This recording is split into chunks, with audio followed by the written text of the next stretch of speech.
السلام علیکم ورحمۃ اللہ. الحمد للہ ان الحمد للہ نحمده ونستعینه ونستغفره ونعوذ باللہ من شرور انفسنا ومن سیئات اعمالنا من يهده الله فلا مضل له ومن يضلل الله فلا هادي له واشهد ان لا اله الا الله واشهد ان محمدا عبده ورسوله. اما بعد فان خير الحديث كتاب الله وخير الهدي هدي محمد صلى الله عليه وعلى آله وسلم وشر الأمور محدثاتها وكل محدثة بدعة وكل بدعة ضلالة وكل ضلالة في النار. تمام تر تعریف حمد ثنا کبریائی بڑائی بزرگی اور مجد اس خالق کائنات کے لیے لائق اور زیبا ہے جو ساری کائنات کا ایک و تنہا خالق مالک مربی اور منتظم ہے. درود و سلام ہو انبیاء اکرام پر، خصوصاً نبی مکرم رحمت للعالمین امام الانبیاء محمد صلی اللہ علیہ وسلم پر. اس مختصر سے درود و سلام کے بعد معزز سامعین اکرام، جیسا کہ ہم سب جانتے ہیں کہ ہماری جو ورکشاپ چل رہی ہے وہ عظمت قرآن پر. عظمت قرآن کا ہی موضوع کیوں لیا گیا؟ کیونکہ یہ ایمان کا حصہ ہے اور قرآن کے ذریعے ہی ہم اپنے رب کی معرفت حاصل کر سکتے ہیں، توحید کو جان سکتے ہیں جو ہماری پیدائش کا مقصد ہے، اور ہم اپنی پیدائش کے مقصد کو پورا کر سکتے ہیں. قرآن کے ذریعے ہی ہم نبی کریم صلی اللہ علیہ وسلم کے مقام و مرتبے کو جان سکتے ہیں، اور قرآن کے ذریعے ہی ہم اللہ رب العزت کی فرمانبرداری کر سکتے ہیں اور اللہ کی نافرمانی سے رک سکتے ہیں. یہ قرآن ہی ہے کہ جس کے آنے کے بعد دنیا کے اندر امن و امان آیا. اس کے پہلے دنیا کس حالت میں تھی ہم دیکھ سکتے ہیں. ہسٹری کا مطالعہ کر کے، تاریخ کا مطالعہ کر کے ہم یہ جان سکتے ہیں کہ قرآن آنے کے پہلے دنیا کی زندگی، لوگوں کی زندگی کس طریقے سے گزر رہی تھی، اور قرآن آنے کے بعد پھر ان کی زندگی کے اندر کس طریقے سے انقلاب آیا، کیسے امن اور امان دنیا کے اندر چھا گیا. اور پھر جیسے دھیرے دھیرے کر کے قرآن سے ناطا لوگوں کا ٹوٹنے لگا، چھوٹنے لگا، اور قرآن سے توجہ کو جب دنیا کے لوگوں نے کم کرتے چلے گئے تو بس دنیا پھر بدحالی کی طرف پلٹنے لگی. اور آج دنیا کے عالم، دنیا کے حالات ہم دیکھ رہے ہیں کہ کیا دنیا کے حالات ہو گئے. جبکہ قرآن کا علم کو ہی اللہ رب العزت نے علم کہا، اور قرآن کو سیکھنا یہ سب سے بڑی عبادت کہا. اور اگر یوں کہا جائے کہ سکے کے جیسے دو پہلو ہوتے ہیں تو ایک پہلو میں عقائد ہیں اور مسائل ہیں، اور دوسرے پہلو میں علم ہے. فَاعْلَمْ أَنَّهُ لَا إِلَهَ إِلَّا اللَّهُ، سورہ محمد آیت نمبر 19 میں اللہ فرماتا ہے فَعَلَمْ، پس تم علم حاصل کرو، لا الہ الا اللہ، کہ اللہ کے علاوہ کوئی عبادت کے لائق نہیں. تو پہلے اللہ رب العزت نے علم کو لے کر کے آیا اور بعد میں توحید کو لے کر کے آیا. تو توحید اور پھر اس کے بعد مسائل، پہلے عقیدہ، پہلے ایمان، اور پھر اس کے بعد عمل. تو ایمان بھی ہم بغیر علم کے نہیں سیکھ سکتے، عقیدے کو بھی ہم بغیر علم کے حاصل نہیں کر سکتے، توحید کو بھی ہم بغیر علم کے نہیں جان سکتے، اور مسائل کو بھی ہم بغیر علم کے نہیں جان سکتے. اور علم اللہ رب العزت کی وحی کا نام ہے. علم نام ہے اللہ کے کلام کا اور نبی کریم صلی اللہ علیہ وسلم کی سنتوں کا، یعنی نبی مکرم صلی اللہ علیہ وسلم کی احادیث کا. تو دین کے تین سروت ہیں دین کو حاصل کرنے کے. پہلا اللہ کا کلام، اور اس کلام کو سمجھایا نبی کریم صلی اللہ علیہ وسلم کے ذریعے سے اللہ رب العزت نے. تو دوسرا حدیث، اور تیسرا اس پر کس طریقے سے عمل کرنا ہے، اس کا پریکٹیکل کیا ہوگا. تو صحابہ اکرام کی زندگی،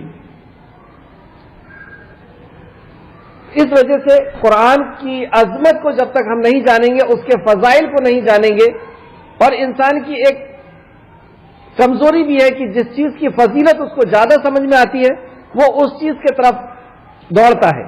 تو اللہ رب العزت نے بھی قرآن کی سب سے زیادہ فضیلت رکھی. ہم نے ان 3-4 دنوں میں دیکھا کہ کس قدر فضیلت قرآن کا علم سیکھنے کی اور قرآن کی طرف آنے کی۔ آج ہم بہت اہم موضوع پر کلام کریں گے یا کلاس ہوگی، اور وہ موضوع ہے قرآن کے حقوق ادا کرنے کا فائدہ دنیا کی زندگی میں کیا ہے۔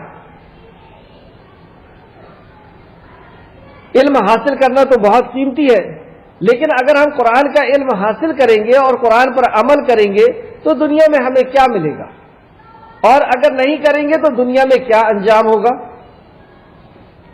اور پھر اس کے بعد آخرت کی زندگی میں کیا انجام ہوگا اگر ہم عمل کریں گے قرآن پر تو، اور نہیں کریں گے تو کیا ہمارے ساتھ انجام کار ہوگا۔ اس پر ہم گفتگو کریں گے انشاءاللہ تعالی۔ تو سب سے پہلے یہ دیکھتے ہیں کہ اگر ہم قرآن پر عمل کریں گے تو قرآن ہی ہمارے عروج کا ذریعہ ہے، اور قرآن کا چھوڑ دینا یہ ہمارے زوال کا، یہ ہماری بربادی کا سبب ہے۔ حضرت انس رضی اللہ عنہ بیان فرماتے ہیں کہ نبی کریم صلی اللہ علیہ وسلم نے فرمایا، بے شک لوگوں میں کچھ لوگ اللہ کے خاص بندے ہیں۔ صحابہ نے عرض کیا، وہ کون لوگ ہیں؟ آپ نے فرمایا، قرآن پڑھنے والے اور اس پر عمل کرنے والے اللہ کے دوست اور اس کے خاص بندے ہیں۔ اس کی دلیل میں آپ کو کل دکھا چکا ہوں۔ تو قرآن پر عمل کرنے والا اللہ رب العزت کا خاص بندہ، اللہ رب العزت کا دوست ہوگا۔ اس سے بڑی اور فضیلت کیا ہو سکتی ہے قرآن پر عمل کی۔ قرآن پر عمل کے تعلق سے ایک بہت، اور آج میں آپ کو کم ہی جو ہے نوٹس لکھواؤں گا، لیکن آج سمجھنا زیادہ ہے آج کی کلاس کو، کیونکہ آج کی کلاس میں جو باتیں ہونے والی ہیں وہ ہماری زندگی سے بہت گہرا تعلق رکھتی ہیں۔ آپ دیکھیں، اللہ رب العزت نے جب اس دنیا کے اوپر حضرت انسان کو پہنچا رہا تھا، اس دنیا میں، کیونکہ ہمارے باپ آدم علیہ السلام جنت میں تھے، اللہ رب العزت نے ان کو جنت کی اندر عیش و آرام میں چھوڑ دیا تھا، اور وہاں پر اللہ نے کچھ وصیت اور نصیحت کی تھی۔ کیا وصیت اور نصیحت کی تھی؟ اللہ رب العزت نے انہیں خوشخبری دی کہ تمہیں جنت میں رہنا ہے، یہاں پہ نہ دھوپ لگے گی اور نہ یہاں پہ بھوک کی اور نہ کسی قسم کی کوئی پریشانی ہوگی، اور وصیت یہ کیا کہ اس درخت کے قریب مت جانا ورنہ ظالموں میں سے ہو جاؤ گے۔ اسی طریقے سے اللہ رب العزت جب آدم علیہ السلام کو اس دنیا میں پہنچا رہے تھے، یعنی آدم نسل کو، آدم ذات کو اس دنیا کے اندر جب پہنچایا جا رہا تھا، اس پرتھوی پہ جب پہنچایا جا رہا تھا، اس ارتھ پہ جب پہنچایا جا رہا تھا، تو اللہ رب العزت نے کچھ وصیتیں اور نصیحتیں کی تھی۔ اگزامپل کے طور پہ، جب ہمارا بچہ یا ہمارا عزیز ہمارے دیش سے کسی دوسرے دیش میں جاتا ہے تو ہم کچھ وصیتیں اور نصیحتیں کرتے ہیں۔ جب ہمارا کوئی عزیز، ہمارا کوئی دوست، ہمارا کوئی بچہ ہمارے دیش سے کسی دوسرے دیش میں جاتا ہے، ہماری کنٹری سے کسی دوسری کنٹری میں جاتا ہے، تو ہم کچھ وصیت اور نصیحت کرتے ہیں۔ کیا وصیت اور نصیحت کرتے ہیں؟ کہ تم کسی مقصد سے جا رہے ہو، مقصد کو نہیں بھولنا۔ دوسرا کہ اتنے وقت میں تمہیں اپنی مقصد کو پورا کرنا ہے۔ اگر پیسے کما رہے ہو یا علم حاصل کرنے جا رہے ہو تو تمہارا اتنا وقت ہے، مطلب اتنا تمہارا ویزا ہے، وہ دیش تمہارا نہیں ہے، اس دیش سے تم کو واپس لوٹ کر کے آنا ہے۔ تو مقصد ہوتا ہے اور اس مقصد کو پورا کرنے کا وقت ہوتا ہے۔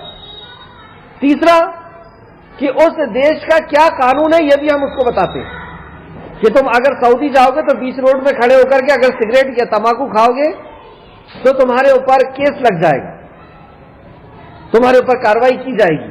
مطلب وہاں کا قانون ہمارے ہندوستان کے قانون سے الگ ہے، تو وہاں کے قانون کا خیال رکھنا۔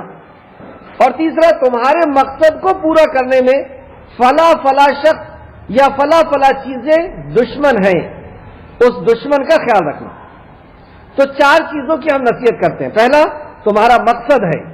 دوسرا، تمہارا ایک وقت مقرر ہے، اس وقت میں تمہیں اپنے مقصد کو پورا کرنا ہے، اور اس دیش کا قانون ہے، اور تمہارا دشمن فلاں ہے، اس دشمن سے بچتے ہوئے اپنے مقصد کو پورا کرنا۔ اسی طریقے سے جب ہم اس دنیا کے اندر آ رہے تھے تو ہمارے خالق اور مالک نے بھی ہمیں چار وصیتیں اور نصیحتیں کی تھی۔ جو سورہ بقرہ کی ابتدائی آیتوں میں ہم پڑھ چکے ہیں. کیا تھی وہ نشیت؟ اللہ رب العزت نے بتایا کہ تم اس دنیا میں ایک مقصد سے جا رہے ہو، مطلب تم ایگزام دینے کے لیے جا رہے ہو، زبردستی تم کو پیدا نہیں کیا گیا ہے. تبارک الذی بیدہ الملک وہو علی کل شیء قدیر الذی خلق الموت والحیاۃ لیبلوکم ایکم احسن عملا. میں نے زندگی اور موت کو پیدا کیا اس لیے کہ میں آزماؤں تمہیں کون ہے تم میں اچھے عمل کرنے والا، احسن عمل کرنے والا. تو آزمانے کے لیے یعنی ایگزام کے لیے اللہ رب العزت نے ہمیں پیدا کیا ہے، زبردستی پیدا نہیں کیے گئے. تو اس زمین میں آنے کا ہمارا ایک مقصد ہے. اور دوسری بات اللہ رب العزت نے بتائی کہ تم ہمیشہ کے لیے نہیں جا رہے ہو. تمہارا ویزا اللہ رب العزت نے نکال رکھا ہے. کسی کا 30 سال، کسی کا 40 سال، کسی کا 50، کسی کا 60، کسی کا 70. اور آخر کار ایک وقت مقرر ہو جائے گا اور تمہیں اس دنیا کو چھوڑ کر کے آنا ہوگا. مطلب ہم ہمیشہ کے لیے اس دنیا میں نہیں آئے. ہم اپنے مقصد کو بھی بھول گئے اور ہم یہ بھی بھول گئے ہیں کہ ہمیں اس دنیا کو چھوڑ کر کے جانا ہے. ہم یہاں کی بلڈنگیں اور یہاں کی عزتیں اور یہاں کے عیش و آرام اس یقین سے بنا رہے ہیں کہ ہمیں دنیا چھوڑنا ہی نہیں ہے. دنیا کے ہی لیے ہم پیدا کیے گئے اور ہمیں ہمیشہ دنیا میں رہنا ہے. ہم اپنے مقصد کو بھی بھول گئے اور وقت کو بھی بھول گئے کہ یہ دیش ہمارا نہیں ہے، یہ پرتھوی ہماری نہیں ہے. ہمارا آبائی وطن تو ہمارے باپ کا آدم علیہ السلام کا جنت ہے.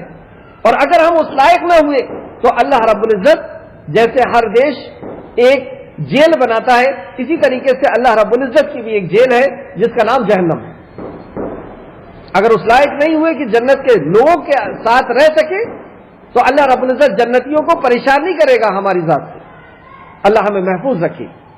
تیسری وصیت اللہ رب العزت نے کی کہ تم ایگزام دینے کے لیے آج جا رہے ہو تو ظاہر سی بات ہے کہ ایگزام دینے کے لیے کوئی سلیبس ہوتا ہے. اس سلیبس کی پڑھائی ہوتی ہے، اس پر عمل ہوتا ہے، تب ہم ایگزام فائٹ کر پاتے ہیں. تو اللہ رب العزت نے سلیبس کہیے یا قانون کہیے، اس زمین کا قانون اللہ رب العزت نے قرآن کو کہا کہ یہ تمہارا قانون ہے اور دشمن تمہارا شیطان ہے. تمہارے مقصد میں کامیاب ہونے کے لیے شیطان تمہیں ہر طریقے سے کوشش کرے گا روکنے کی. اس سے خبردار رہنا، اس سے ہوشیار رہنا. وہ تمہارے رب کا نافرمان ہے، کیا تم اس سے دوستی کرو گے؟ جو تمہارے رب کا نافرمان ہے کیا تم اس سے دوستی کرو گے؟ تو 4 چیز کی نصیحت ہمارے خالق نے کیا. ایک کہ تم با مقصد جا رہے ہو، بے مقصد نہیں. اور مقصد ہے اپنے رب کی عبادت یعنی اللہ رب العزت کی فرمانبرداری. ایگزام دینے کے لیے تم جا رہے ہو کہ تم نیک عمل کرتے ہو نہیں کرتے ہو. دوسرا کہ اس دنیا کا قانون ہے اور وہ قرآن ہے. اور تیسرا تمہارا دشمن شیطان ہے اور ایک وقت مقرر کے لیے تم وہاں دنیا میں پہنچائے جا رہے ہو، ہمیشہ کے لیے نہیں جا رہے ہو. وہاں ہمیشہ کی زندگی سمجھ کے مت رہنا. تو اللہ رب العزت جب دنیا میں پہنچا رہا تھا تو ہمیں کیا وصیت کی؟ سورہ بقرہ آیت نمبر 38 قُلْ نَهْبِطُوا مِنْهَا جَمِيعًا وَيَأْتِيَنَّكُم مِّنِّي هُدًى فَمَن تَبِعَ هُدَايَ فَلَا خَوْفٌ عَلَيْهِمْ وَلَا هُمْ يَحْزَنُونَ. اللہ فرماتا ہے قُلْ نَهْبِطُوا مِنْهَا جَمِيعًا، تم سب کے سب زمین پر اتر جاؤ. وَيَأْتِيَنَّكُم مِّنِّي هُدًى، اور جب کبھی میری ہدایت تمہارے پاس آئے. خطاب کس کو ہے؟ آدم ذات کو، کہ تم سب زمین پر اتر جاؤ. یعنی آدم علیہ السلام بھی ہے، حوا علیہ السلام ہے، جنات بھی ہے اور جنات کے ساتھی بھی. اور ساری انسانیت اور ساری جناتوں کو اللہ رب العزت نے خطاب کیا کہ تم سب زمین پہ اترو اور تمہیں ایک وقت تک وہاں پر رہنا ہے اور پھر لوٹ کر کے میرے پاس آنا ہے. شیطان کے بارے میں بتایا، لیکن یہاں پہ اس آیت کے اندر اللہ فرماتا ہے وَيَأْتِيَنَّكُم مِّنِّي هُدًى، جب کبھی میری ہدایت تمہارے پاس آئے. فَمَن تَبِعَ هُدَايَ، تو جو اس ہدایت کی اتباع کرے گا. ہدایت کیا آئی؟ اللہ کا کلام، نبی مکرم کا فرمان صلی اللہ علیہ وسلم. تو جو اس کی ہدایت کی اتباع کرے گا وَلَا خَوْفٌ عَلَيْهِمْ وَلَا هُمْ يَحْزَنُونَ، نہ اسے کوئی خوف ہوگا اور نہ وہ غمگین ہوگا. کون وعدہ کر رہا ہے؟ ساری کائنات کا خالق اور مالک وعدہ کر رہا ہے. آج ہماری زندگی غم اور خوف کے اندر ہم لوگ جی رہے ہیں. غم کس قدر، کبھی فائنینس کا غم، کبھی شوہر کو، کبھی بیوی کا، کبھی بچوں کا غم، کبھی اپنی صحت کا کہ فلاں بیماری ہو گئی ہے، کبھی آصف کا کہ فلاں جادو لگ گیا ہے، فلاں جنات ہو گیا ہے، فلاں ہو گیا ہے. اور عزت کا کیا حال ہے؟ ہم سب جانتے ہیں کیا ہے ہماری عزت. اس پوری دنیا کے اندر، ہندوستان کے اندر کیا عزت ہے جانتے ہیں ہم. تو یہ غم اور خوف کی زندگی، کل صبح کیا ہمارے لیے پرستاؤ پاس ہونے والا ہے؟ خوف کی زندگی. اللہ نے وعدہ کیا، قُلْنَا اهْبِطُوا مِنْهَا جَمِيعًا وَيَأْتِيَنَّكُم مِّنِّي هُدًى فَمَن تَبِعَ هُدَايَ، تم اس ہدایت کی تم اتباع کرو گے. وَلَا خَوْفٌ عَلَيْهِمْ وَلَا هُمْ يَحْزَنُونَ، نہ تمہیں کوئی خوف ہوگا نہ تم غمگین ہوگی. کیا یہ بات سچ ہے؟ ہاں، یہ اللہ کا کلام ہے، اور چیلنج ہم پہلے ہی پڑھ چکے ہیں کہ یہ تمہارے رب کا کلام ہے. اگر تمہیں شک ہو تو اس کے جیسا بناؤ یا اس کو غلط کر کے ثابت کر دو. دنیا اس بات کی گواہ ہے، قرآن اس بات کا گواہ ہے، اور ہسٹری اس بات کی گواہ ہے کہ جب جب انسانیت نے اللہ رب العزت کی وحی پر زندگی گزارا، اللہ کے قانون پر زندگی گزارا، خوف اور غم سے وہ آزاد رہے. ہر دور میں انبیاء اور انبیاء کے ساتھیوں کو آپ اٹھا کر کے دیکھ لیجئے. آگے میں اس کی دلیلیں آپ کو دوں گا کہ صحابہ نے جب اسے دستور حیات سمجھا، اس کی اطاعت، وحی کی اطاعت کی پیروی کی، تو کس طرح وہ خوف اور غم سے آزاد رہے. آج ہماری خوف اور غم میں زندگی جینے کی وجہ یہی ہے کہ ہم اللہ رب العزت کے اس دنیا میں ہم ہیں نا، اس زمین کا قانون ہے، اس قانون کے مطابق جینا ہوگا. اللہ نے بتایا یہاں پہ یہ پینا ہے، یہ نہیں پینا. اگر ہم شراب پیئیں گے تو کیسے ہم خوش رہ سکتے ہیں؟ جوا کھیلیں گے، لوگوں کو مرڈر کریں گے، چوری کریں گے، دوسری بہو بیٹیوں کے اوپر غلط نظر رکھیں گے، کیسے خوف نہیں ہوگا؟ کیسے غم نہیں ہوگا؟ آپ دیکھیں، ایک بہت پریکٹیکلی بات میں آپ کو بتاؤں.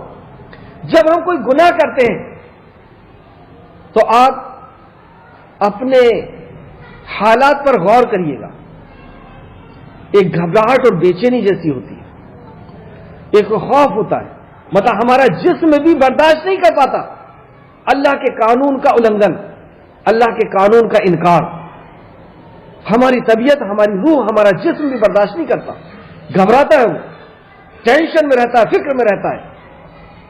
کسی بھی گناہ کو آپ اٹھا کر کے دیکھ لیجئے، وہ گناہ آپ کے دل کے اندر کھٹکا پیدا کرتا ہے.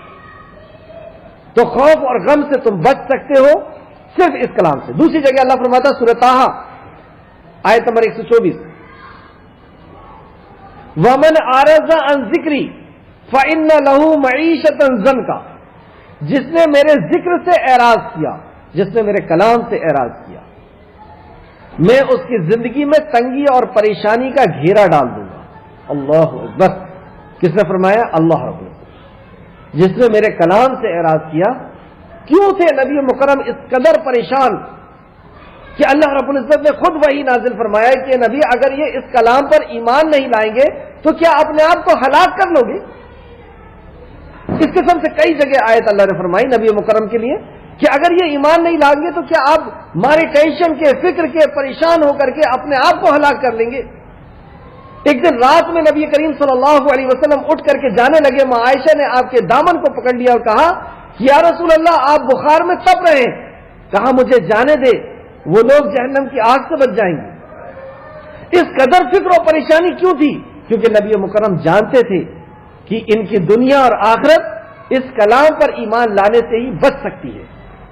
اس لیے آپ نے آندھی اور طوفان کے حوالے اپنے آپ کو کر دیا. جس دن یہ کلام آپ کے ہاتھ میں آنا شروع ہوا اور نبی مکرم نے اپنے آپ کو آندھی اور طوفان یعنی پوری دنیا کی بغاوت کے سامنے اپنے آپ کو حاضر کر دیا. کیونکہ نبی مکرم یہ بات جانتے تھے کہ انسانیت کے سدھرنے کی، انسانیت کے اس دنیا کے اندر فلاح اور کامیابی کا راز اگر ہے تو وہ اللہ کے کلام. جب وہ اللہ کی وحی سے جڑیں گے تو خوف اور غم سے بچ پائیں گے. اگر اللہ کی وحی سے جڑیں گے تو وہ تنگی اور پریشانی سے نکل پائیں گے. آج ہم دیکھیں کس قدر ہم پھنسے ہوئے. جیسے اللہ فرمائے وَمَنْ عَرَضَ عَنْ ذِكْرِي فَإِنَّ لَهُ مَعِيشَةً ضَنْكًا، میں ان کی زندگی میں تنگی اور پریشانی کا گھیرا ڈال دوں گا۔ آج آپ دیکھیے کس قدر سے ہم لوگ پریشان ہیں، ایک پریشانی جاتی ہے دوسری آ کر کے کھڑی ہے، ایک پریشانی جاتی ہے پھر دوسری آ کر کے کھڑی ہے، وجہ کیا ہے؟ اچھا اگر یہ بات یہاں پر یہ ذہن میں آ رہا ہو کہ وہ فلاں ٹاٹا برلا یا دھیرو بھائی امبانی یا فلاں وہ تو قرآن نہیں پڑھتے، تو پھر ان کی زندگی میں تنگی اور پریشانی کیوں نہیں ہے؟ اگر یہ بات ذہن میں آ رہی ہے تو ہم اس پر ریسرچ کریں۔ ایسے رئیس آدمی کے پاس جسے آپ یہ سمجھتے ہیں کہ یہ قرآن سے دور ہے یا اللہ کے کلام سے دور ہے، اللہ کی وحی پر عمل نہیں کر رہا اور یہ بہت عیش و آرام میں رہ رہا ہے، تو اس کے قریب جا کر کے بیٹھیے، ریسرچ کیجیے، پوچھیے اس سے کیسی گزر رہی ہے۔ آپ نے صرف فائنینس کا معاملہ دیکھ کر کے، اس کے پیسے اور دولت کو دیکھ کر کے یہ سمجھ لیا کہ وہ خوش ہے۔ یہ تو صرف زندگی کا ایک حصہ ہے پیسہ۔ جب آپ اسے قریب جا کر کے بیٹھیں گے تو آپ کو ان قسم سے کوئی نہ کوئی بات ضرور ملے گی، یا تو وہ شوہر سے پریشان ہے، یا وہ بیوی سے پریشان ہے، یا وہ بچوں سے پریشان ہے کہ بچے ہماری بات نہیں سنتے، یا وہ اپنی صحت سے پریشان ہے کہ فلاں فلاں بیماریوں سے میں گھرا ہوا ہوں، یا وہ آصف کے اثر سے پریشان ہے، جنات بھوت شیطان سے وہ پریشان ہے، جادو سے پریشان ہے، یا وہ عزت کے لیے ترس رہا ہے۔ یہ ساری چیزیں آپ کو ملیں گی۔ اللہ نے کہہ دیا نا، اللہ کا کلام جھوٹا نہیں ہو سکتا۔ جب اللہ نے کہہ دیا کہ جو میرے ذکر سے اعراض کرے گا میں اس کی زندگی میں تنگی اور پریشانی کا گھیرا ڈال دوں گا، تو سکون اور اطمینان اس سے نہیں ہو سکتا، نہیں ہو سکتا۔ عمر فاروق 90 مربع میل یعنی اس زمین کی 90 یا 80% زمین کے مالک ہیں، اور اینٹ کا ایک تکیہ لگا کر کے پیڑ کے نیچے سو رہے ہیں۔ یہ ہے خوف اور غم سے نجات۔ اتنے بڑے بادشاہ، انہیں کسی باڈی گارڈ کی ضرورت نہیں محسوس ہو رہی۔ آپ صحابہ کی زندگی کو اچھا چلیں یہ دیکھیں کہ اس قرآن پر جس نے عمل کیا، کیا وہ خوف اور غم سے آزاد تھا؟ جس نے اس قرآن پر عمل کیا، اس وحی پر عمل کیا، کیا تنگی اور پریشانی سے وہ آزاد تھا؟ تو آپ دیکھیں نبی مکرم صلی اللہ علیہ وسلم کی زندگی، کیونکہ آپ ہمارے لیے آئیڈیل ہے، نمونہ ہے، رہبر ہے، رہنما ہے، اور صحابہ اکرام کی زندگی کو دیکھیں آپ۔ چلیں پہلے نبی مکرم کی زندگی کو دیکھتے ہیں۔ نبی مکرم کا فائنینس کا معاملہ کیسا تھا؟ پیسے کا معاملہ کہاں سے پتہ چلتا ہے؟ اگر کوئی کسی سے کچھ مانگے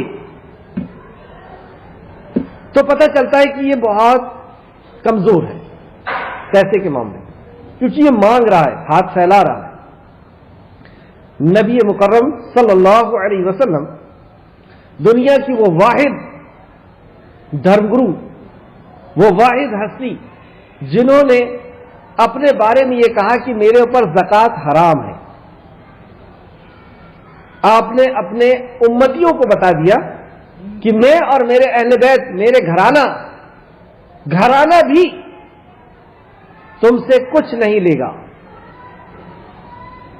حرام ہے میرے اوپر تمہاری زکوٰۃ۔ دیکھا آپ نے کوئی ایسا دھرم گرو؟ چلیے ٹھیک ہے۔ دوسرا آدمی کا فائنینس پتہ چلتا ہے جب وہ کسی سے ادھار مانگی۔ آپ ریسرچ کیجئے گا، دھیرو بھائی امبانی نے، ٹاٹا برلا نے کتنے بار ادھار مانگا بینک سے۔ ہم خود اپنی زندگی میں دیکھیں، ہم یہ سمجھ رہے ہیں اگر کہ قرآن پر عمل کریں گے تو ہم محتاج ہو جائیں گے۔ نعوذ باللہ، استغفر اللہ۔ اللہ رب العزت اپنے کلام سے، اپنے نبی کے فرمان سے جڑنے والے کو محتاج نہیں رکھتا دنیا کا، وہ صرف اپنا محتاج بنا لیتا ہے۔ دنیا میں کسی کے سامنے اس کو منہ لٹکانے کی ضرورت محسوس نہیں کرواتا اپنے بندے سے، اپنے بندے کو ذلیل نہیں کرتا اللہ دنیا والوں کے سامنے۔ دنیا والوں کے سامنے وہ ہاتھ پھیلاتا وہ نہیں دکھتا، اللہ کا بندہ ہے۔ لیکن ہم نے ایسا سمجھ لیا ہے کہ جو دین پر عمل کرے گا وہ پریشانیوں میں آ جائے گا۔ نبی کریم صلی اللہ علیہ وسلم کتنے بار ادھار مانگا؟ ہم پہلے اپنی زندگی میں دیکھیں۔ میں یوں سمجھتا ہوں کہ جتنے لوگ میری آواز سن رہے ہیں یہ گن نہیں سکتے کہ کتنے بار انہوں نے ادھار مانگا. میں خود نہیں گن سکتا اپنے بارے میں. نبی کریم صلی اللہ علیہ وسلم کا فائنینس اس سے پتہ چلتا ہے کہ ساری زندگی میں صرف ایک بار رحمت للعالمین امام الانبیاء نے ادھار مانگا ایک یہودی سے. اور مانگا نہیں، میں یوں کہہ رہا ہوں کہ یہ حالات کریٹ کیے گئے اللہ کی طرف سے کہ بتا دے امت کو کہ ادھار کس طرح سے لیا جاتا ہے اور کس طریقے سے دیا جاتا ہے. تو اس سے یہ پتا چلا کہ اس کلام سے عمل، وحی کے اوپر عمل کرنے والے کا فائنینس کیسا رہا. پوری زندگی ایک بار ادھار مانگا. مطلب نبی مکرم کا فائنینس بہت اسٹرانگ تھا. آپ کی زندگی کے اندر جو بھی حالات آئے، آپ کے ذہن میں شاید وہ حدیث آ رہی ہوگی کہ ماں عائشہ فرماتی ہیں کہ 2 مہینے ہمارے ہاں آگ نہیں جلی. صاحب اسے کیا کھائے؟ کہا کہ 2 کالی چیز، پانی اور کھجور. کیا سمجھ رہے آپ کھجور کو؟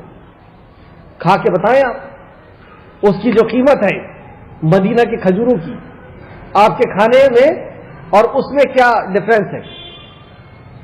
یہ جو شو کیا گیا ہے کہ اسلام میں رہنے والے اس قدر پریشان تھے اور اس قدر پریشان رہتے ہیں. کیا آپ نے عمر فاروق 30 کچھ ہی سال رہے، 13 سال، اور اس کے بعد جب مدینہ آئے تو مدینہ آتے ہی اسٹیٹ قائم کر دی گئی. عمر فاروق اور بھی جتنے صحابہ ہیں آپ دیکھیں کہ وہ جو دوسرے صحابہ تھے وہ بچتے تھے کہ ہمیں گورنر نہیں بننا ہے، ہمیں اس علاقے کا بادشاہ نہیں بننا ہے، لیکن زبردستی کر کر کے ان کو بادشاہ بنایا جاتا تھا، گورنر بنایا جاتا تھا. عمر فاروق ایک جنگل سے گزر رہے ہیں اور جنگل دیکھ کر کے انہیں کچھ بات پرانی یاد آ گئی اور بیٹھ کر کے رونے لگے. لوگوں نے گھیر لیا اور کہتے ہیں اے امیر المومنین، یعنی مومنوں کے امیر، پوری دنیا کے مومنوں کے امیر، کیا بات ہے، کیا بات ہے، کیوں پریشان؟ تو کہا یہ وہی جنگل ہے جہاں پر میں اپنے جانوروں کو چرایا کرتا تھا، اور جب میں اور جب میں بیٹھ جاتا تو میرا باپ، میرا مالک، میرا آقا مجھے کوڑے سے مارتا اور کہتا کہ اے عمر تجھے جانور چرانا بھی نہیں آتا. آج اس زمین کا میں مالک ہوں، اللہ رب العزت نے مجھے کہاں سے کہاں پہنچا دیا. بلال حبشی کون تھے؟ خباب کون تھے؟ اور جو مکہ کے اندر جو دوسرے صحابہ ہیں وہ کون تھے؟ اور چند ہی سال میں دنیا کی بادشاہت ان کے ٹھوکروں پہ ڈال دی گئی. کیسر اور کسرا ان کے قدموں میں ڈال دی گئی، پوری دنیا ان کے قدموں میں ڈال دی گئی. کہاں سے ہوا یہ؟ یہی اللہ رب العزت نے بتایا قُلْ اهْبِطُوا مِنْهَا جَمِيعًا وَيَأْتِيَنَّكُم مِّنِّي هُدًى فَمَن تَبِعَ هُدَايَ فَلَا خَوْفٌ عَلَيْهِمْ وَلَا هُمْ يَحْزَنُونَ. نہ تمہیں کوئی خوف ہوگا نہ تمہیں غم ہوگا. آ جاؤ اس زندگی کی طرف، آ جاؤ اس فرمان کی طرف. نبی مکرم کا فائنینس آپ نے دیکھا. دوسرا دیکھیں آپ، بیوی. ہماری ایک بیوی ہوتی ہے اور بعض لوگ اس قدر پریشان ہو جاتے ہیں کہ میں کود جاؤں گا، مر جاؤں گا، پھانسی لگا لوں گا. نبی مکرم کی کئی بیویاں اور ساری کی ساری آپ کے اوپر جان نچھاور کرتی تھی. ایک بار اللہ نبی مکرم نے کہا کہ تم جو لینا چاہو لے لو اور میری زندگی سے چلی جاؤ. ساری امہات المومنین ایک جٹ ہو گئی اور کہا یا رسول اللہ آپ جیسا چاہیں ہمیں رکھیں، ہم آپ کی یہ دولت لے کر کے آپ سے جدا ہونا نہیں چاہتے. اللہ نے وہی نازل فرمایا کہ بس اب یہ جو امہات المومنین ہیں یہی آپ کی بیویاں رہیں گی. بتا اللہ خوش ہوا آپ کے کلام سے. اور پھر نبی مکرم نے بھی نکاح نہیں کیا اور آخر وقت میں آپ کی وہ یہ اجازت دی گئی کہ آپ نکاح کر سکتے ہیں، لیکن نبی مکرم نے جو امہات المومنین اس وقت تھیں اس کے علاوہ نکاح نہیں کیا. مطلب اتنی بیوی ہونے کے بعد بھی سابقی سب نبی مکرم کے اوپر جان نچھاور کرتے، کوئی برائی کرنے کو تیار. دیکھ رہے ہیں. تیسرا آپ دیکھیں بچے کیسے فرما بردار بچے تھے. حضرت فاطمہ ایک دن پریشان ہو کر کے رضی اللہ عنہ پریشان ہو کر کے آتی ہیں اور کہتی ہیں چلیے وقت ہو جائے گا. آپ تو سب جانتے ہیں کس طریقے سے فرما بردار تھے آپ کے بچے. صحت آپ کا جسمانی قوت, کیا کوئی بیماری تھی؟ شوگر, بی پی, فلا فلا فلا, کچھ نہیں. آصف کے اثر استغفر اللہ, وہ تو دیکھ کر کے بھاگ رہے شیطان. اور عزت نیٹ پہ سرچ کریے گا کہ نبی مکرم صلی اللہ علیہ وسلم کی جیونی, آپ کی ہسٹری کتنے لوگوں نے لکھا. زیادہ تر آپ کو غیر مسلم ملیں گے.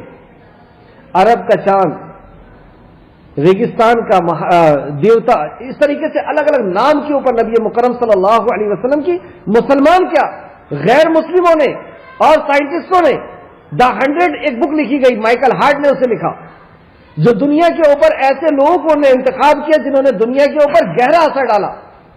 100 لوگوں کا انتخاب کیا کہ جنہوں نے دنیا کے اوپر اثر ڈالا ہے. اس پہ سب سے ایک نمبر پر انہوں نے نبی کریم صلی اللہ علیہ وسلم کے اوپر لکھا, جبکہ وہ مسلمان نہیں. اور یہ کیا عزت کریں گے مسلم اور غیر مسلم, کیا عزت کریں گے ہم, اور کیا ہم تعریف کریں گے جس کی آسمان والا تعریف کرتا ہے اور کہتا ہے وَرَفَعْنَا لَكَ ذِكْرَكَ, آسمان والا جس کی تعریف کرتا ہے کہ یہ نبی ہم نے آپ کے ذکر کو بلند کر دیا. وَرَفَعْنَا لَكَ ذِكْرَكَ. اسپیس میں کوئی سیکنڈ, کوئی وقت ایسا نہیں گزرتا جس وقت یہ آواز نہ گونجتی ہو محمد الرسول اللہ صلی اللہ علیہ وسلم. اذان کی آواز پورے دنیا کے اندر کبھی نہ کبھی اسپیس میں ہمیشہ پہنچتی ہے. پوری دنیا میں ہمیشہ کبھی نہ کبھی اذان ہوتی ہے اور رسول اللہ صلی اللہ علیہ وسلم کی آواز کو اللہ اسپیس کو گونجاتا ہے. ہم عزت کے لیے ترس رہے, ہم فائنینس سے پریشان ہیں, ہم اپنے رشتوں سے پریشان ہیں, بچوں سے پریشان ہیں, صحت سے پریشان ہیں, اثرات سے پریشان ہیں. وجہ کیا کہ ہم نے اپنے اللہ کے کلام کے مطابق اپنے فائنینس کو نہیں ڈالا. ہم نے بیوی کا انتخاب یا شوہر کا انتخاب قرآن کے مطابق نہیں کیا. ہم نے بچے کی تربیت قرآن کے مطابق نہیں کیا. ہم نے صحت یعنی کھانے اور پینے کا انداز قرآن کے مطابق نہیں رکھا. اور ہم نے صبح شام کے اذکار اور اللہ رب العزت سے جو تعلق ہونا تھا, اللہ کے کلام سے جو تعلق ہونا تھا, وہ نہیں رکھا. اس لیے جادو بھی ہو گیا, اس لیے شیطان ہمارے سر کے اوپر آ کر کے اور جو ہے وہ ملوث ہو گیا ہمارے کاروبار میں, ہمارے گھروں میں اور ہماری زندگیوں کے اندر. اور عزت کا کس طرح جنازہ نکلا ہے وہ ہم سب جانتے ہیں. تو یہ میں نے آپ کے سامنے ایک پریکٹیکلی بات رکھا ہسٹری کے حوالے سے. آج بھی آپ زندگی کو اٹھا کر کے دیکھیں, ہسٹری کو اٹھا کر کے دیکھیں کہ جب جب اللہ کے نبی آئے ہیں اس دنیا کے اندر اور اللہ کا قانون لے کر کے آئے ہیں, تو جو صحابہ نے ان کے قانون کو مانا کچھ وقت کے لیے, کیونکہ ہم راستہ بدل رہے ہیں, تو راستہ بدلتے وقت تکلیف تو آئے گی, کیونکہ شرک اور کفر اور اللہ کی نافرمانیوں میں ڈوبے ہوئے تھے. اب اس راستے سے صراط مستقیم کے راستے میں آئیں گے تو پریشانیاں تو آئیں گی, ایگزام تو ہوگا, اللہ کی طرف سے آزمائش تو آئے گی, لیکن چند وقت کی آزمائش. لوگ کتنا پریشان کریں گے, ایک چند وقت کے لیے اللہ رب العزت نے انہیں چھوٹ دے رکھی ہے. اور پھر اس کے بعد جیسے سارے صحابہ کے ساتھ اور انبیاء کے ساتھ اور انبیاء کے ساتھیوں کے ساتھ ہوا کہ دیکھیے پریشانی آتی ہے اس دین کے کام کرنے میں, لیکن یہ ایک پہلو ہے. کچھ لوگ یہ کہہ کر کے رک جاتے ہیں, وہ ظلم کرتے ہیں, جو ایسا کہتے ہیں کہ قرآن پر عمل کرو گے, قرآن کو لے کر کے اٹھو گے تو تکلیفیں آئیں گی. یہ آدھی بات ہے, یہ ظلم ہے. پوری بات یہ ہے کہ جب جب کوئی قرآن لے کر کے اٹھا ہے اس کے بیان کے لیے, اس کے عمل کے لیے, تو پریشانی آئی ہے, لیکن ساتھ میں خالق کائنات رب کائنات کی مدد بھی ساتھ میں آئی ہے. یہ ہے پوری بات کہ پریشانیاں تو آئیں گی لیکن اللہ کا ساتھ بھی ہوگا. اور اگر اللہ کا ساتھ ہے تو پریشانیاں کیا چیز ہے, کیا وقت اور کیا معنی رکھتی ہے. اللہ رب العزت اپنے بندوں کو چھوڑتا نہیں اگر ہم مخلص ہیں, اور اگر ہم دنیا کے لیے کر رہے ہیں, عزت کے لیے کر رہے ہیں, دولت کے لیے کر رہے ہیں, تو پھر تو انجام دنیا میں بھی برا ہوگا اور آخرت میں بھی برا ہوگا. اللہ ہمیں محفوظ رکھے. چلیں آگے چلتے ہیں. 2 دلیلیں دکھایا میں نے. تیسرا، ہم اگر قرآن کے کچھ چیزوں پر عمل کریں اور کچھ چیز کا انکار کر دیں، مطلب قرآن کی جو باتیں ہمیں اچھی لگ رہی ہیں اس کو ہم لے لیں، اور جس پہ عمل کرنا ہماری طبیعت گوارا نہیں کر رہی ہم اس کو چھوڑ دیں. ہمارے دوست اس بات کو پسند نہیں کر رہے تو ہم اس کو چھوڑ دیں. ہمارے رشتہ دار اس بات کو پسند نہیں کر رہے ہم اسے چھوڑ دیں. ہمارا معاشرہ اس بات کو پسند نہیں کر رہا تو ہم اس کو چھوڑ دیں. جس بات کو ہماری طبیعت برداشت کر رہی ہے، جس بات کو قرآن کی ہمارا معاشرہ برداشت کر رہا ہے، ہمارے دوست احباب برداشت کر رہے ہیں، ہماری خاندان برداشت کر رہی ہے، تو وہ آیتوں پر ہم عمل کریں، ان حدیثوں پہ ہم عمل کریں.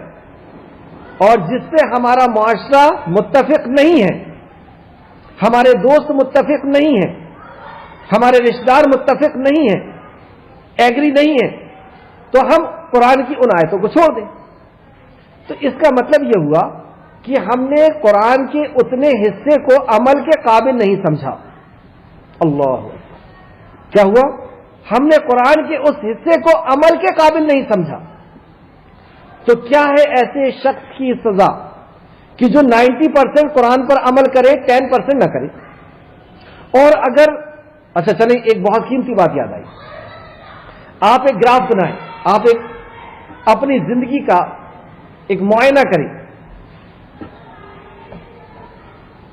اور لکھیں کہ ہم اللہ کی کتنی فرما برداریاں کرتے ہیں، اور دوسری طرف لکھیں کہ ہم کتنی نافرمانیاں کرتے ہیں.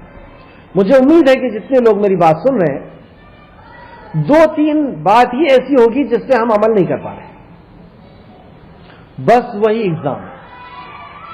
ورنہ آپ دیکھیں گے کہ ہم نے کتنی دوستیاں چھوڑی کیونکہ وہ اللہ کی نافرمانی والی دوستیاں تھیں.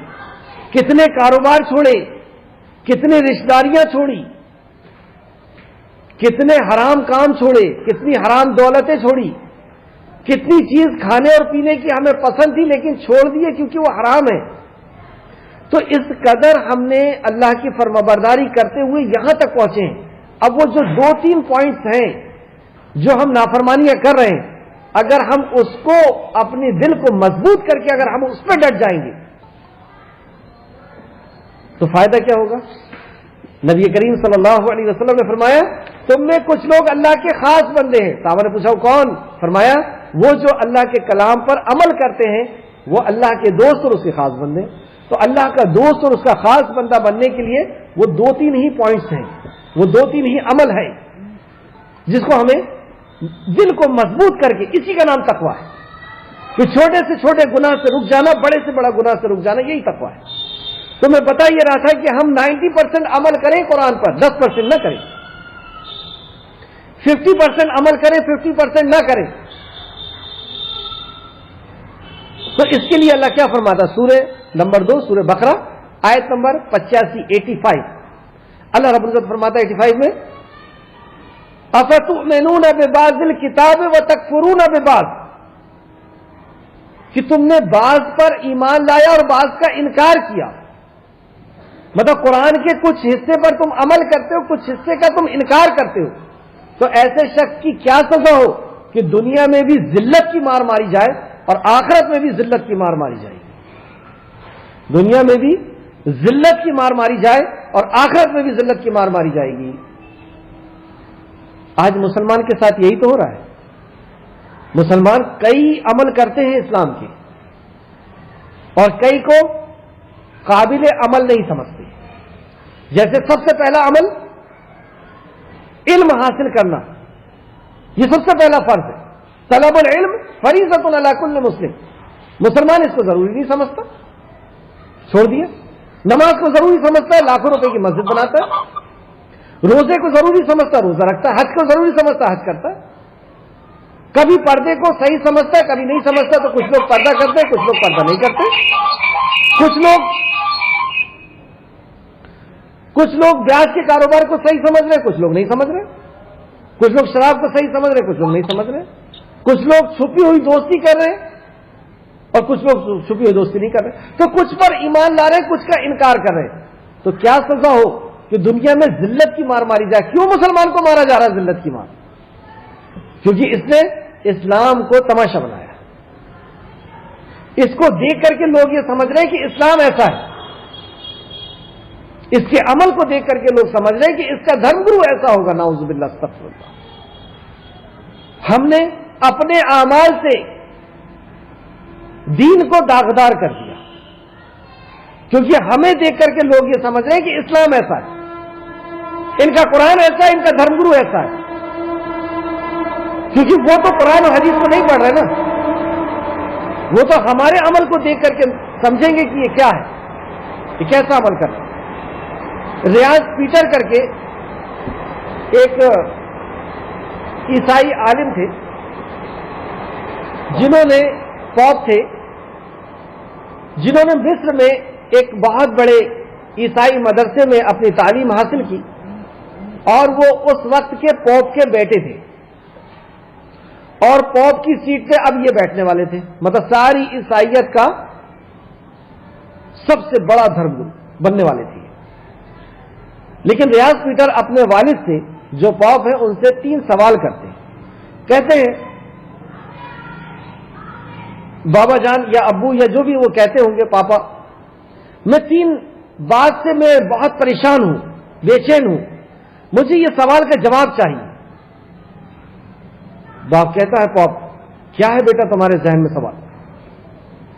ریاض پیٹر کہتے ہیں کہ جب عیسائی لوگ کوئی گناہ کرتے ہیں، ہماری قوم کوئی گناہ کرتی ہے، تو وہ آ کر کے ہم سے معافی مانگ لیتے ہیں، ہم انہیں معاف کر دیتے ہیں. ان کے ہاں ایسے ہی سسٹم ہے، وہ پوپ سے معافی مانگتے ہیں اور معافی ہو جاتی ہے. اور اگر ہم سے گناہ ہو تو ہم کہاں جائیں؟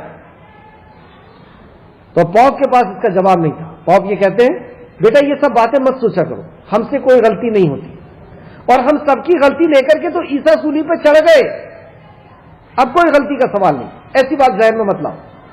دوسرا سوال کرتے بابا عیسیٰ علیہ السلام نے، عیسیٰ نے یہ کہا تھا کہ مجھے جانا ہوگا، بائبل میں یہ لکھا ہوا ہے مجھے جانا ہوگا، میں جب تک نہیں جاؤں گا وہ نہیں آئے گا. تو عیسیٰ کے بعد کون سے نبی آنے والا تھا؟ کون آنے والے تھے؟ کہا کوئی نہیں، یہ فضول باتیں جو تمہارے ذہن میں آ رہی ہیں.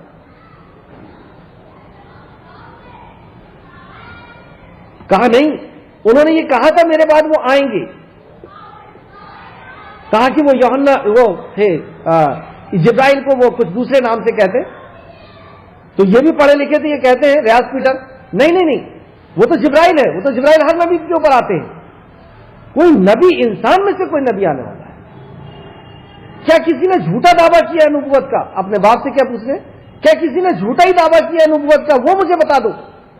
تو کہا کہ ہاں ایک جادوگر تھا، استغفر اللہ، وہ عرب کے ریگستان میں آیا تھا، اور بیٹا اس نے نبوت کا دعویٰ کیا تھا، اور وہ جادوگر تھے، اور ان کی کتاب دنیا کی سب سے بڑی جادو کی کتاب ہے. دنیا کی ہر کتاب پڑھنا، لیکن ان کی کتاب نہیں پڑھنا. قرآن وہ جادو کی کتاب ہے، جو اس کو پڑھتا ہے وہ اسی کا ہو جاتا ہے. اور ایک اور تیسرا سوال انہوں نے کیے تھے، وہ ذہن میں میرے ابھی نہیں آ رہا ہے.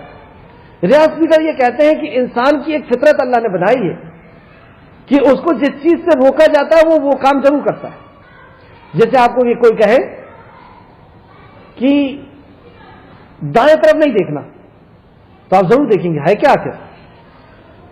تو وہ کہتے ہیں کہ میں نے پھر ڈھونڈنا شروع کیا کہ وہ کون ہے جنہوں نے نبوت کا دعویٰ کیا. مجھے فوراً مل گیا کہ وہ آخری نبی محمد صلی اللہ علیہ وسلم جنہوں نے نبوت کا دعویٰ کیا، ان کا کتاب قرآن. اب میں نے قرآن پڑھنا شروع کیا. کیا کہہ رہے ریاض پیٹر؟ سن لیجئے مسلمان کی حالت کیا ہے. میں نے قرآن پڑھنا شروع کیا اور میں بڑا خوش ہو گیا. اس وقت میں مسلم کنٹری میں تھا، پاکستان میں بڑا خوش ہوا کہ میں قرآن میں پڑھ رہا ہوں اور یہ مسلمانوں کا دیش ہے. میں فوراً پریکٹیکل دیکھ لوں گا، جو قرآن میں مسلمان پڑھ رہا ہوں وہ مسلمان مجھے مل جائے گا. اور میں مسلمان کے پاس جاتا کہ مجھے اسلام کو جاننا ہے،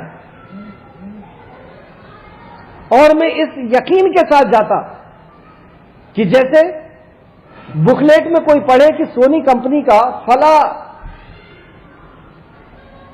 موبائل اس طرح ہے، تو وہ کانفیڈنس سے دکان میں جائے گا اور کہے گا کہ فلاں ماڈل نکال کر کے دکھاؤ، اور وہ ماڈل نکال کر کے دکھائے گا کیونکہ اس نے اس کے بارے میں پہلے سے پڑھ چکا ہے، تو وہ اس کی بٹن کے بارے میں، اس کے میموری کارڈ کے بارے میں، اس کے ساری فنکشن کے بارے میں فٹافٹ جان لے گا۔ تو اس طریقے سے بولے میں کانفیڈنس میں تھا کہ میں نے قرآن میں مسلمانوں کو پڑھا ہوں، اب میں مسلمانوں کی گلیوں میں 2 سال تک اس مسلمان کو ڈھونڈتا رہا، جو قرآن میں نے مسلمان پڑھا تھا وہ مجھے نہیں ملا۔ جب بھی میں کسی کے پاس جاتا کہ مجھے اسلام کو جاننا ہے، اسلام کو سیکھنا ہے، تو وہ نئی نئی باتیں کرتے، کسی نے مجھے یہ پتہ نہیں بتایا کہ تم قرآن پڑھو، تم حدیث پڑھو، جیسے سے کر کے قرآن ملا، اور اس کے بعد میں قرآن کا مسلمان ڈھونڈا، ملا نہیں۔ میں مسجد گیا اور مجھے سمت نہیں معلوم تھی، وضو کا طریقہ نہیں معلوم تھا، لیکن عیسائیت میں سجدہ مجھے پتا تھا، تو میں منہ ہاتھ دھو کر کے اور سجدے میں گر گیا اور اللہ رب العزت سے 2 دعا کیا کہ اللہ اگر یہ دین سچا ہے تو مجھے سکون دے دے اور میں کسی کے سامنے ہاتھ نہ پھیلاؤں، کیونکہ جو بھی میں اسلام میں آؤں گا تو میری قوم مجھے مار کر کے بھگا دے گی اور میں لوگوں سے ہاتھ پھیلاؤں گا، اور اگر یہ دین سچا ہے تو میں ہاتھ نہیں پھیلانا چاہیے۔ اللہ اکبر! ایک دن کا مسلمان، اللہ نے اس کی دعا سن لی۔ ہم 30 40 سال کے مسلمان، ہماری دعا کیوں نہیں سنی جا رہی؟ وہ کہتے ہیں کہ جب میں وہاں سے نکلا تو مجھے اللہ نے سکون عطا کیا، اور میں نے اپنے والد کو جب بتایا تو مجھے کمرے میں بند کر دیا گیا، کیونکہ پوری عزت تھی عیسائیت کی کہ پاپ کے بیٹے نے ایسا کیا۔ مجھے برہنہ کر کے سگریٹ سے داغا جاتا، رات بھر مجھے داغا گیا، اور جیسے جیسے کر کے جب میں وہاں سے باہر نکلا تو پھر انہوں نے ایک ادارے کا نام بتایا، انہوں نے مجھے ہاتھ میں لے لیا، اور اب میں یہاں پر آ کر کے وہی دین کا کام کر رہا ہوں جو عیسائیت میں کرتا تھا، مطلب اب دین محمدی صلی اللہ علیہ وسلم کا کام کر رہا ہوں۔ آج تک میں نے کسی کے سامنے ہاتھ نہیں پھیلایا۔ بتانے کا مقصد یہ تھا کہ وہ مسلمان کی گلیوں میں اسلام کو ڈھونڈ رہے تھے، آج مسلمان کا یہ حال ہو گیا۔ کچھ وقت پہلے کی بات ہے، ہم کچھ لوگوں سے بات کر رہے تھے تو انہوں نے صاف یہ کہا کہ تم اسلام کے بارے میں بولتے ہو، اسلام کی دعوت دیتے ہو، وہ دیکھو وہ شراب پی کر کے پڑا ہوا مسلمان، وہ دیکھو ہمارے بازو میں مسلمان ہے جس نے ہماری بہن کے ساتھ اور ہماری بیٹی کے ساتھ یہ کیا۔ آج بازو والے پولیس اسٹیشن میں جا کر کے آپ پوچھئے کہ تھانے دار صاحب کس کی FIR سب سے زیادہ ہے، سر پکڑ کر کے بیٹھ جائے گا، مسلمانوں سے پریشان ہو۔ مسلمان علاقوں میں کیا کیا نہیں بک رہا، کیا کچھ نہیں ہو رہا، کس کو داغدار کر رہے ہیں ہم؟ دین کو داغدار کر رہے ہیں، مسلمان کہہ کر کے اور اسلام کو بدنام کر رہے ہیں۔ ہمارے اخلاق کی وجہ سے لوگ اسلام میں نہیں آ رہے، ہم روڑا بنے ہوئے ہیں، ورنہ لوگ پہلے اسلام کو مسلمان کو دیکھ کر کے وہ اش کرتے تھے کہ کاش ہم بھی مسلمان ہوتے، لیکن ہمارا کیریکٹر تو اللہ رب العزت نے فرمایا کہ تم میں سے بعض پر تم ایمان لاتے ہو، بعض کا انکار کرتے ہو، تو تمہاری کیا سزا ہو کہ دنیا میں بھی ذلت کی مار ماری جائے گی اور آخرت میں بھی ذلت کی مار ماری جائے گی۔ کتنا وقت بچا؟ میرا موضوع پورا نہیں ہو پایا۔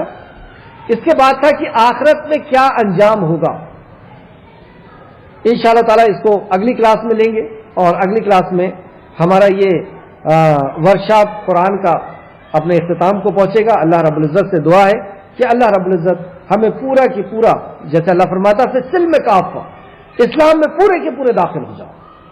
واقعی جو لوگ اسلام میں پورے کے پورے داخل ہوئے، اللہ رب العزت نے دنیا، حقیر دنیا ہے یہ، نبی کریم صلی اللہ علیہ وسلم اپنے ساتھیوں کے ساتھ جا رہے ہیں اور ایک مرے ہوئے بکری کے بچے کو کان پکڑ کر کے اٹھایا نبی مکرم نے، کہا کہ تم میں سے کون اسے 2 درہم میں لینا پسند کرے گا؟ صحابہ کہتے ہیں یا رسول اللہ یہ مرا ہوا بکری کا بچہ ہے، اس کے گھر والوں نے اسے باہر پھینک دیا، ہم میں سے کون اس کو لینا پسند کرے گا؟ نبی مکرم فرماتے ہیں اللہ کے نزدیک اس دنیا کی قیمت اس مرے ہوئے بکری کے بچے کے برابر بھی نہیں ہے۔ یہ حقیر دنیا اللہ رب العزت ہمیں نہیں دے رہا۔ یہ حقیر دنیا میں ہم عزت کے لیے، دولت کے لیے، سکون اور اطمینان کے لیے ترس رہے ہیں ہمارے اعمال کی بنا پر، اور ہم یہ گمان کر رہے ہیں کہ اللہ ہمیں جنت دے دے گا، انبیاءوں کے ساتھ رکھے گا ہم کو، شہداء اور صدیقوں کے ساتھ، ولیوں کے ساتھ رکھے گا ہم کو۔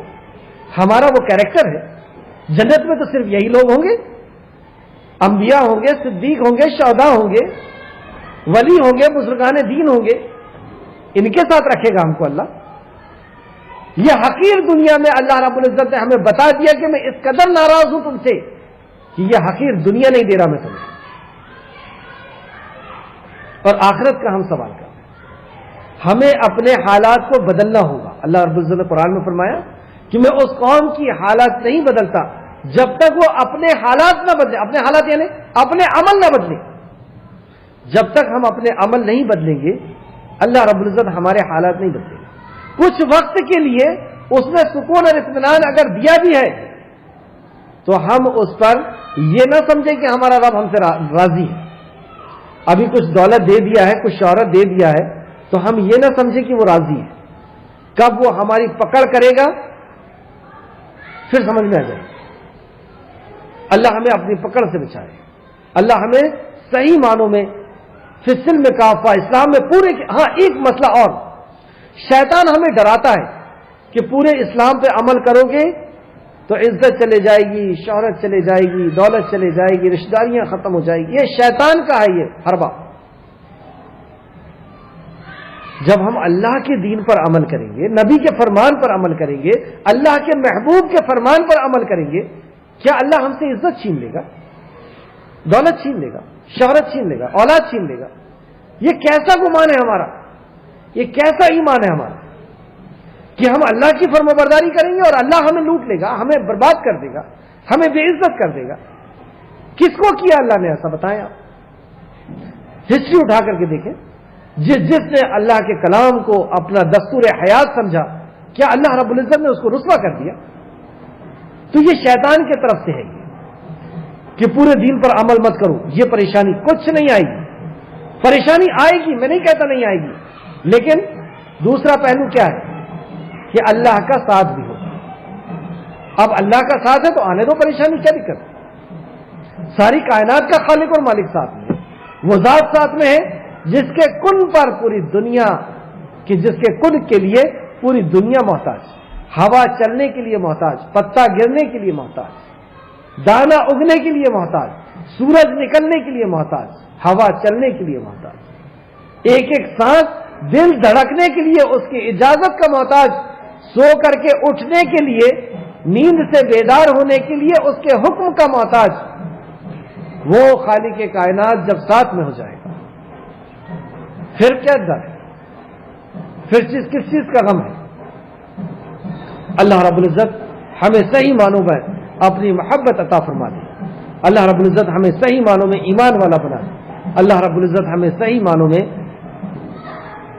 اس دین کے اوپر پورا پورا عمل کرنے والا بنا دے۔ یا اللہ جب تک ہمیں زندہ رکھ، ایمان کے ساتھ زندہ رکھ، جب ہمارا خاتمہ ہو تو ایمان کے ساتھ ہو۔ آمین یا رب العالمین۔ السلام علیکم ورحمۃ اللہ وبرکاتہ۔